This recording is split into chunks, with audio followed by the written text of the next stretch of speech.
안녕하세요. 원리를 찾아라 진행의 박지원입니다. 네, 신중호입니다. 뉴욕은 부채 한도 상향 논의를 주시하면서 보합권에서 훈조 마감했습니다. 그리고 부채 한도 협상 이야기가 계속 오고 가고 있는데요. 조 바이든 미국 대통령과 케빈 메카시 하원 의장이 오후 5시 반부터 다시 회동에 나설 예정이라고 하는데 시장에서 좀 돌파구가 마련될지 눈길을 끌고 있는 것 같습니다. 계속된 재료이긴 하죠. 근데 시장은 크게 뭐랄까요? 신경 쓰지 않는, 물론 이제 보합권이고 관망세가 있긴 하지만 정치권의 문제는 결국은 해결이 될 수밖에 없다라는 그 주제를 갖고 계속 시장을 끌고 가는 것 같아요. 간밤에 또 나스닥은 계속 치고 나가는 모습을 보여주고 있는데 결국은 지금은 경기적으로는 바닥권에서 이제 턴어라운드 하는 거 아니냐. 그리고 정치권에서의 이슈가 해결이 되면 당분간은 악재가 없다. 이런 정도의 해석이 좀 있는 것 같고요. 종목별로 좀 편차가 많이 발생하는 것 같아요. 종목별로 보시면 마이크론 같은 경우에는 중국에서 이제 판매 금지와 같은 조치가 나오니까 3% 하락했지만 또 한국의 ETF인 EWY는 2% 가까이 급등을 했거든요. 이제부터는 전체적으로 시장이 이 외적인 변수보다는 내적으로 종목별 차별화 내지는 실적에 따른 차별화 장세가 더 진행이 되지 않겠냐 이런 시각이 유입이 되고 있습니다. 실적에 따른 차별화 양상에서 우리는 어떤 점에 네. 주목을 해야 될지 계속해서 업데이트해 드리도록 하겠습니다. 그리고 오늘 새로 나온 자료가 있는데요. 관련한 외신 보도록 하겠습니다. 화면으로 만나보시죠. American financial health hit by higher inflation. 그러니까 높은 인플레이션으로 타격을 입은 미국인들의 financial health, 재정 건전성이라는 첫 헤드라인입니다. 본문에서 연방준비은행이 새로운 데이터에서 나왔는데요. 높은 인플레이션으로 인해서 2022년 재정 건전성이 급격히 악화되었다라는 자료가 나왔습니다. 자세히 함께 들어가 보도록 하죠. 제가 미국 중앙은행이 발표한 설문조사를 들어가서 살펴봤더니 작년 말에 3분의 1에 가까운 응답자가 그냥 버티고 있다 또는 버티기 좀 다소 어렵다라고 대답을 했습니다. 미국인의 35%는 1년 전에 비해서 재정적으로 더 나빠졌다라고 답한 건데요. 문제는 2014년 이 질문이 처음 실시된 이래 가장 높은 수준이었다라는 겁니다. 연준의 관계자는 가격이 너무 심하다 보니까 소비자들이 특정 품목의 구매를 중단하거나 더 저렴한 대체품으로 전환한 게 주된 원인이라고 말합니다. 그래서 앞으로 6월의 금리 인상 여부가 더욱더 중요해지고 있습니다. 기준금리 동결이냐 아니면 추가 인상이냐 6월에 통화정책 결정을 앞두고 페드 내에서 분열이 다소 확인이 되고 있는데요. 그런데 간밤에 연내 무려 2차례 추가 인상이 필요하다라는 주장이 나왔습니다. 발언들은 저희 그림으로 함께 체크해 보도록 하겠습니다. 먼저 제임스 블러드 연은 총재는 이날 포럼에서 한마디를 하면서 화제가 되었습니다.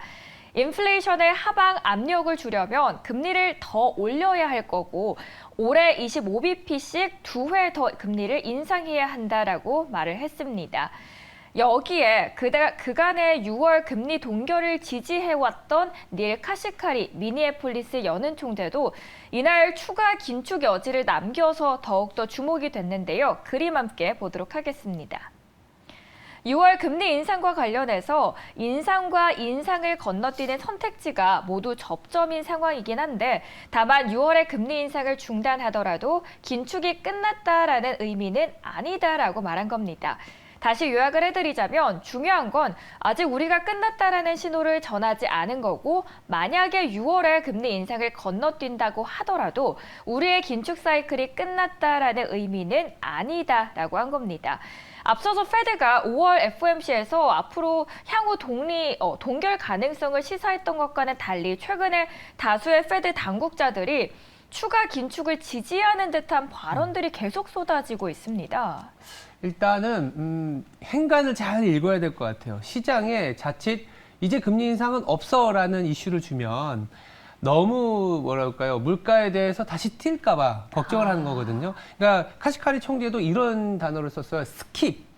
그러니까 스킵이라는 거는 건너뛴다라는 거잖아요. 네. 그러니까 6월은 동결할 가능성이 높다라는 정도로 얘기를 한 것 같아요. 그리고 데이터를 보겠다라는 거죠. 그래서 데이터를 보면서 가겠다라는 그 자체에 집중을 해야 되는 거고, 그래서 금리 인상이 어쩌면 있을 수도 있다라는 거는 스킵을 하고 나서 6월에 금리 인상하고 나서 7월, 8월, 9월 볼 때 이 물가가 정말 잘 내려오고 있다면 인상 안 해도 돼. 이렇게 또 해석을 할 수 있는 거고, 생각보다 물가 수준이 스킵을 하고 나서 올라간다 그러면 7, 8 내지는 3분기에 금리 인상을 다시 할 수 있는 그런 가능성을 열어놓은 것입니다. 그러다 보니까 이번 주 후반에 PC, 연준이 가장 중요하게 보는 지표죠. 코어 PC 데이터가 나오는데 이 부분을 보고 가자라는 시각도 한편은 어제 간밤에 미국 시장에서는 좀 반영이 됐는데요.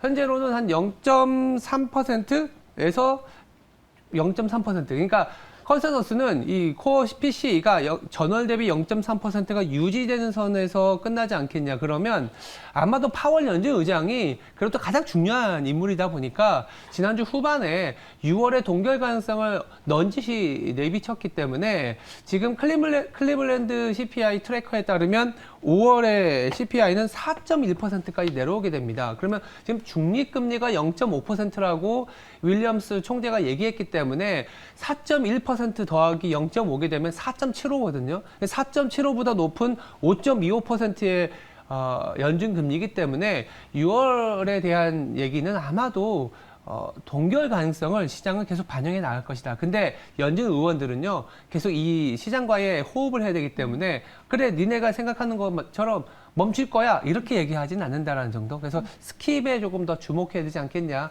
이렇게 말씀드릴 수 있겠습니다. 네, 연준의 발언이 다소 매파적이어서 동결에 대한 가능성이 날아가는 거 아니야 걱정하셨던 분들께서는 한편으로는 아무래도 너무 시장이 기대를 하기보다는 PCE 같은 지표들을 확인하고 이후의 스텝을 밟아 나가겠다라는 해석으로도 가능하겠습니다.